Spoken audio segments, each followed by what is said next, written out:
It started with a single image of a cicada, black background with simple white text. I was scrolling through a cryptography subreddit late at night, trying to distract myself from another evening of insomnia, when someone posted it. Here's something interesting, they wrote, as if they didn't know the rabbit hole it would lead to. The message on the image was simple. We are looking for highly intelligent individuals. This is a test. Below that, a string of random-looking numbers and letters, just sitting there like a dare. I don't know what made me save it to my desktop. Maybe it was boredom, or maybe it was the voice in my head that said, "You've always been good at puzzles. Why not try? Let's put that master's degree to use." The key was hidden in the image's metadata, buried beneath its surface. At first, I thought the image was just a clever decoy, just white text on black, wanting you to waste hours chasing nothing. But when I opened it in a hex editor, the truth started to reveal itself. Among the strings of data, I found a clue, a URL leading to an unassuming page with an image of a duck. My stomach sank. Ah, trolled, I thought, until I remembered something from an old forum post about steganography. The message wasn't in the image itself, but within it, encoded. By this point, I wasn't the only one working through the puzzles. Reddit was going wild online, the mystery spreading like wildfire. After the first couple puzzles were solved, it started to feel like there was a real mystery behind all of it. This wasn't just some clever college kid making puzzles to troll Reddit. There seemed to really be something to all of it. The second URL led to a page, just plain black text on white. Congratulations, it read. You've made it this far, but there's still a long way to go. Below the message was another string of text, a Caesar cipher. Shifting the letters back by a set number revealed another cryptic message, a reference to a line in the Mabinogion, an old collection of Welsh mythology. I didn't own a copy, but I found a scanned version online. My hands hovered over the keyboard, fumbling slightly as I searched for the passage. The next page wasn't as simple. Instead of text, it hosted an audio file, low and distorted. Spectrogram analysis. I learned about it during a deep dive into cryptography forums. Transformed the sound into an image, a string of numbers that looked like GPS coordinates. By this time, I was obsessed. I punched the numbers into Google Maps, half expecting to end up in the middle of an ocean. Instead, they pointed to a street corner in Warsaw, Poland. Of course, I wasn't going to fly to Poland. Others working on the puzzle shared images of the clue they found. A laminated poster taped to a light pole, featuring the same black and white imagery and a QR code. One solved cipher led to another set of coordinates, then another, spreading across the globe like a network. Each piece made us feel closer to answering the larger question, what is this really? But the more I solved, the more I became obsessed. I decoded the PGP key that unlocked the next step. Then, the final puzzle cycle came. Decoding it, using the Book of Soiga, revealed an email address, plain and unspectacular. I sent a message, my hands trembling, and received a reply within seconds. You have come far, but the journey is not over. Welcome. For a moment, I began to wonder if I had made some mistake and been kicked out, or worse, if the whole thing had just been one giant hoax. But as I sat and thought, I heard the faintest of clicks and the light on my webcam turned on. What the foo? I said quietly to myself, frozen in my chair. It only stayed on for a few seconds before clicking back off. That is the extent of what most people know about the mystery. But what most people don't know is that that was only the beginning. The very tip of the iceberg. They were being truthful. It was a test to find intelligent individuals. But if people knew what they truly wanted them for, nobody would ever participated. My life went back to normal. It didn't last for long, though. I was getting off work, walking home like usual. While walking, I started to notice a man in a black suit following behind me. He kept a steady pace, making every turn I made. It felt weird, but I shrugged it off. There are lots of people who walk in a city, after all. But as I walked in, I noticed a second guy in a suit standing near the entrance. He didn't look like he was shopping, just standing there, waiting, staring in my direction. I began to feel creeped out, but tried to push it out of my mind and do my shopping. While I was in one of the aisles, I saw another man in a suit. He walked past the aisle I was in and looked directly at me, then kept going. He didn't stop or say anything, just walked by, but it felt off. By this time, I started getting uncomfortable, positive I was being watched. I hurried through the rest of my shopping and went to the checkout.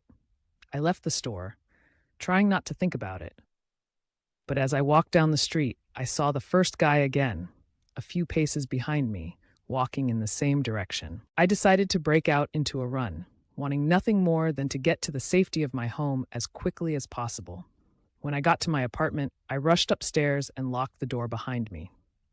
I stood by the window, trying to shake off the weird feeling, but as I peeked down at the street below, I saw something that made my heart race.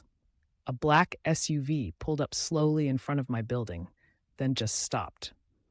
I couldn't see who was inside, but I knew it was there for a reason. I heard a knock at the door. Just two firm knocks. I peered through the peephole. Two men in suits stood outside, staring at the door like they knew I was watching. I froze in fear, unsure of what to do. They didn't say anything, didn't move, just stood there. I backed away from the door, my heart pounding. I ignored it, hoping they would just go away. But then it happened again. A few hours later, another knock, same two men. I didn't dare look through the peephole again, but I could hear their footsteps outside. Every few hours, the knocks would come, always the same. No words, no warning, just the sound of knuckles against wood. I began to realize by this point they weren't leaving, and I wasn't getting out of this. I called out of work the next couple of days, not wanting to go outside. The SUV had not moved, and I didn't want to confront whatever was waiting for me out there. Days went by, and the food supply in my apartment began to dwindle. As soon as I reached the sidewalk, I saw them. The two men in suits, the same ones who'd been following me, were stepping out of the black SUV. They moved toward me with purpose, their expressions unreadable. I froze, my blood running cold. One of them spoke first, his voice flat and direct. "We need you to come with us." My heart started to race, and I could feel a lump forming in my throat and tears welling up in my eyes. The panic hit me like a wave. I opened my mouth to protest, but all I could manage was a stammer. "I didn't do anything. You've got the wrong person, I don't." Before I could get another word out, one of them raised a hand, cutting me off. "Relax," he said, his tone calm but insistent. "You're not in any trouble. We're the ones you've been interacting with. Again, we need you to come with us. I assure you you're not in any danger." I don't know why, but I believed him. Maybe it was the calmness in his voice, the way he seemed so sure of himself, or maybe it was the curiosity slowing building inside of me, eager to finally get the answers I had been so desperate to find. Without a word, I nodded. The man didn't hesitate. He motioned for me to follow, and I did, stepping toward the black SUV. He opened the door for me, and I climbed into the back seat. Once I slid into the back seat, one of the men handed me an eye cover, one of those sleep masks, and a pair of headphones. The music in the headphones was soft, classical, but the gesture felt more like an instruction than a suggestion. He didn't ask if I was okay with it. At that point, I figured I was already too far in, so I didn't hesitate. I put the mask on first, then the headphones. The classical music began to filter in, smooth and steady. My mind was still racing, but I saw through what they were doing. Classical music, with its intricate, layered structure, was meant to confuse my senses. It's strange how sound plays a crucial role in helping your brain orient itself. The car came to a stop, and I felt one of the men grab my forearm. He guided me out of the car, and we started walking. The ground beneath me was hard, and I knew we were outside. Eventually, we reached what I recognized as an elevator. The elevator started moving upward and went on for a long time, way longer than I expected, before it finally stopped. I found myself standing in a huge upscale penthouse.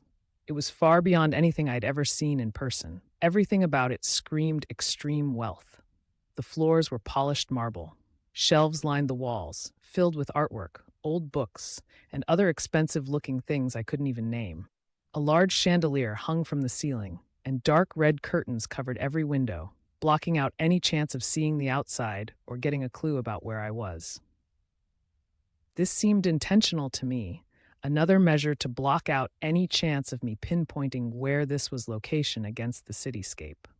The men who had been with me since the SUV now positioned themselves by the door and against the wall, standing still like statues. Their presence was unnerving in its own right, but I couldn't focus on them for long. At the far end of the room, an eccentric older man was sitting in a plush chair. He was dressed in a tailored suit, his graying hair wild and his eyes sharp, almost like he was studying me as I stood there. With a slow, deliberate motion, he gestured for me to come closer.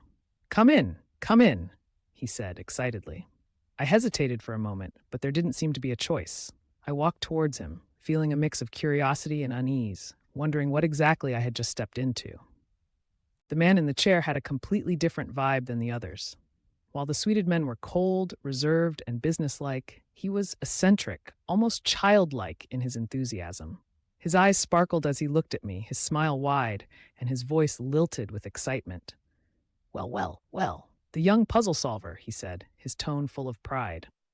He led me to a long, dark cherry wood table set for two. The men in suits stood to the side, almost blending into the background, and the air filled with the scent of something mouth-watering. I couldn't help but sit, now completely intrigued by what was unfolding. The dinner was beyond anything I could have imagined. First, a delicate lobster bisque served with a touch of cream and a dash of truffle oil, smooth and rich. Then, seared foie gras, paired with a sweet fig reduction and a thin slice of toasted brioche. Next came a Wagyu beef steak, perfectly marbled, grilled to a perfect medium rare, and topped with a tangy balsamic glaze. For dessert, a small but exquisite dark chocolate soufflé, with a raspberry coulis drizzled on the side, rich and bittersweet. The meal was decadent, the best meal I had ever had, as a matter of fact. Far better than the cheap takeout I was accustomed to. By the time I finished, I felt both relaxed and almost entranced by how perfect everything had been.